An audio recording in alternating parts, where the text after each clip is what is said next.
sais pas si vous l'avez remarqué, mais dans cette pièce, il y a un poteau qui est là et qui nous embête.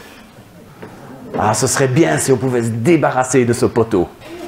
Sauf pour ceux qui veulent se cacher du pasteur. Je ne sais pas s'il y en a parce que je ne les vois pas. Ah, il y en a un qui... Ce poteau nous embête, on aimerait bien l'enlever, mais on ne peut pas. On pourrait éventuellement, si l'envie nous prenait, ne le faites pas, abattre ces murs-là, peut-être même ce mur-ci. Rien ne changerait. Mais si on abat ce poteau, on va se ramasser le parking sur la figure. On ne veut pas ça. C'est une petite chose que si on la retire, il y a tout qui s'écroule. C'est un exemple. Et nous avons quelque chose qui fait un peu office de poteau dans notre foi. Quand un journaliste a voulu faire une enquête pour démonter le christianisme, il voulait montrer que le christianisme, c'était faux. Et on lui a dit, si tu veux faire ça, en fait, il suffit d'aller à la jugulaire, il suffit de dire que, en fait, tout le christianisme, tout ce que nous croyons, repose sur la résurrection de Christ.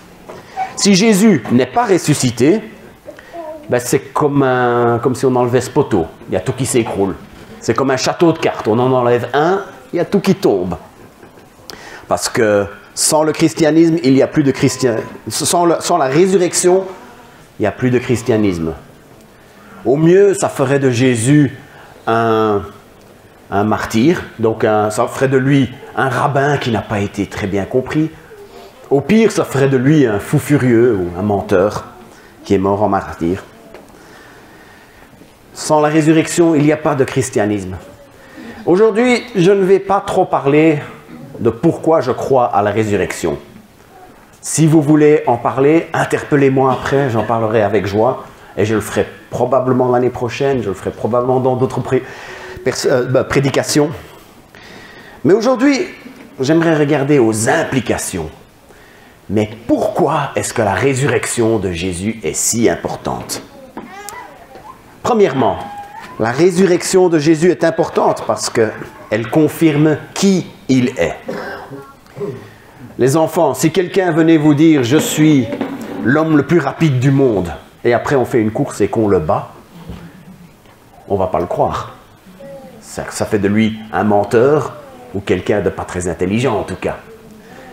Mais si quelqu'un venait dire « Je suis l'homme le plus rapide du monde » et qui se met à courir et qui bat le record du monde, eh bien on saura qu'il a dit la vérité. Jésus-Christ, qu'est-ce qu'il disait? Il a dit « Je suis la résurrection et la vie ». S'il avait juste dit et puis qu'il est mort et qu'il est resté mort, ça aurait fait de lui un menteur ou un fou furieux. Mais il l'a dit et il l'a fait. Il est revenu à la vie. Cela nous montre qu'il est réellement celui qu'il a dit qu'il est. 1 Corinthiens 15, 3 et 4 dit « Le Christ est mort pour nos péchés, selon les Écritures. Il a été enseveli, il s'est réveillé le 3e jour, selon les Écritures. » Et rien que dans le livre de Marc, un des récits de la vie de Jésus, on le voit à 3 reprises dire qu'il devait être livré, qu'il devait être tué et qu'il devait ressusciter le 3e jour. Alors s'il n'était pas le Fils de Dieu, s'il n'était pas le Messie, à la limite, ce serait déjà assez incroyable, mais il aurait pu s'arranger pour être livré. Il aurait pu s'arranger pour être tué. Je ne sais pas pourquoi il le ferait, mais il aurait pu. Mais une chose qu'il n'aurait jamais pu faire, s'il n'était pas le Fils de Dieu, c'était de revenir à la vie.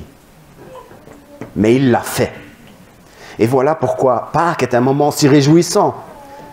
Jésus n'a pas seulement dit « Je suis la résurrection et la vie ». Il nous l'a montré en revenant à la vie. Mais pourquoi la résurrection est-elle si importante? Deuxièmement, la résurrection est importante parce qu'elle démontre que Dieu a accepté son sacrifice à notre place. Alors pour expliquer ça, il faut d'abord que je remonte à un psaume. Une prophétie à propos de Jésus, au psaume 16, 10. car tu ne m'abandonneras pas au séjour des morts, et tu ne laisseras pas ton saint, dans le sens la sainteté de Dieu, voir la décomposition. Et l'apôtre Paul nous explique ce que ce psaume veut dire dans une prédication qu'il a faite à Antioche en Pisidie. Voilà, c'est dans psaume, c'est dans Acte, dia suivante, voilà, Acte 13, les versets 33 à 39. Et nous vous annonçons cette bonne nouvelle, la promesse faite à nos pères. Dieu l'a pleinement accomplie pour nous, leurs enfants, en relevant Jésus selon ce qui est écrit au 2e psaume, donc le passage que je viens de lire là. Tu es mon fils, c'est moi qui t'ai engendré aujourd'hui, qu'il l'ait relevé d'entre les morts de telle sorte qu'il ne retourne pas à la décomposition. C'est ce qu'il avait dit. Je vous donnerai les choses saintes de David, celles qui sont dignes de foi. C'est pourquoi il dit d'ailleurs, tu ne laisseras pas ton saint, dans le sens de la sainteté de Dieu, voir la décomposition. Or, après avoir servi dans la génération, comme David en avait décidé, David s'est endormi dans la mort. Il a été réuni à ses pères. Il a vu la décomposition. Mais celui que Dieu a réveillé n'a pas vu la décomposition. Mes frères, sachez-le donc, c'est par lui que le pardon des péchés vous est annoncé de tout ce dont vous n'avez pas pu être justifiés par la loi de Moïse. De tout cela, en lui, quiconque croit est justifié. Si Jésus avait été un pécheur comme toi et moi, il serait resté dans la tombe. Son corps aurait connu la décomposition.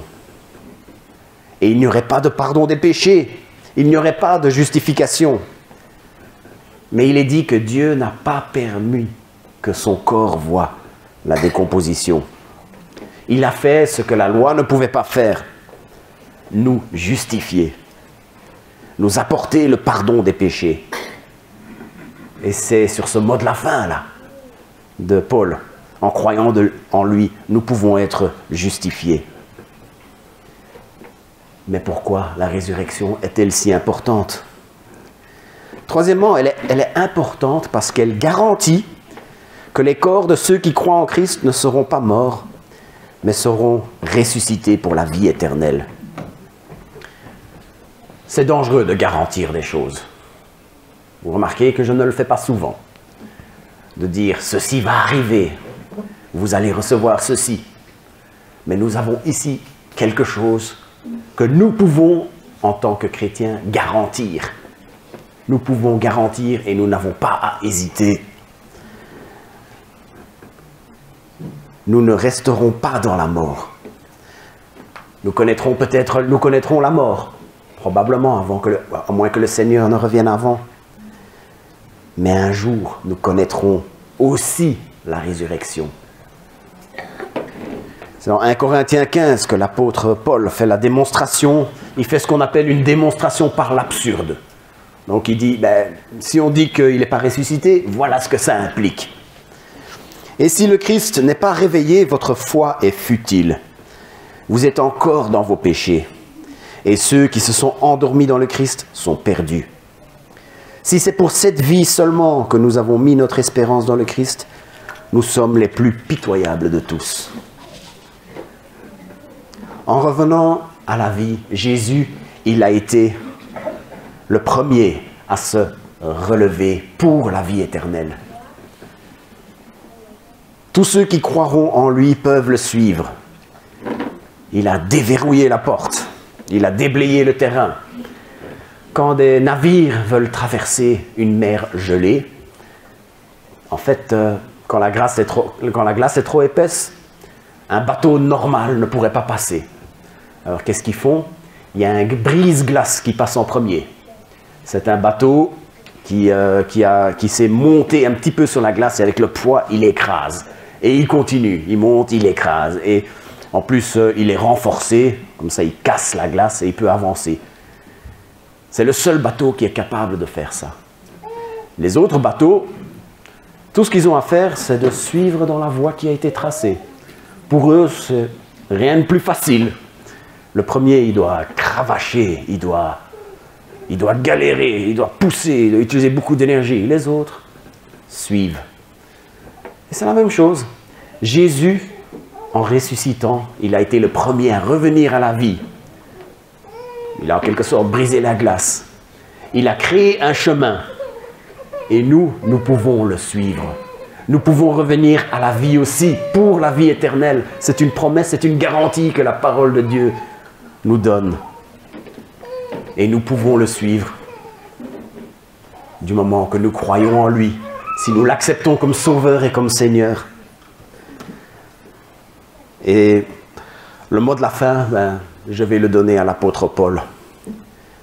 Dans 1 Corinthiens 15, toujours. Mais Christ est bel et bien ressuscité d'entre les morts. Il est les prémices de ceux qui se sont endormis. Les prémices, il est le premier. Car puisque la mort est venue par un homme, c'est aussi par un homme qu'est venue la résurrection des morts. En effet, comme tous meurent en Adam, de même tous ceux qui sont revenus, de même aussi tous seront rendus vivants dans le Christ. Mais chacun en son rang. Le Christ comme prémisse, le premier, puis à son avènement ceux qui appartiennent à Christ.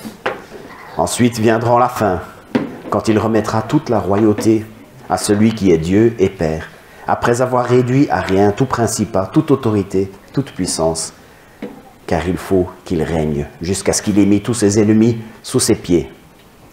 Et le dernier ennemi qui sera réduit à rien, c'est la mort. La résurrection est importante parce qu'elle prouve qu'il est celui qu'il disait qu'il était. Elle prouve, elle démontre que Dieu a accepté son sacrifice à notre place. La résurrection est importante parce que grâce à elle, nous pouvons aussi espérer ressusciter pour la vie éternelle. Que son nom soit loué. Prions et ensuite nous chanterons le chant de la fin, parce que nous pouvons adorer Dieu, mais la terre entière l'adore.